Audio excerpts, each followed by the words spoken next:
एक बूंद घी छोड़ना है, पहले अग्नि में फिर उस कटोरी में इसमें। ओम प्रजापते स्वाहा, इदम प्रजापते इदम नमः।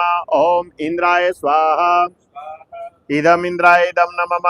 ओम अग्नये स्वाहा, इदम अग्नये इदम नमः।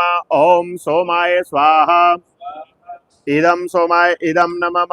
ओम भू स्वाहा, ओम भुव स्वाहा, ओम स्व स्वाहा, ओम गंगणपतये स्वाहा, ओम अंबिकायै स्वाहा, ओम ब्रह्मणे स्वाहा, ओम विष्णवे स्वाहा, ओम रुद्राय स्वाहा, ओम वरुण देवायत देवताभ्यो नमः स्वाहा, ओम गौर्यादि सुरश्माद्रिका देवताभ्यो नमः स्वाहा, ओम वसुधारा देवताभ्यो नमः स्वाहा, ओम वास्तुमंडल देवताभ्यो नमः स्वाहा।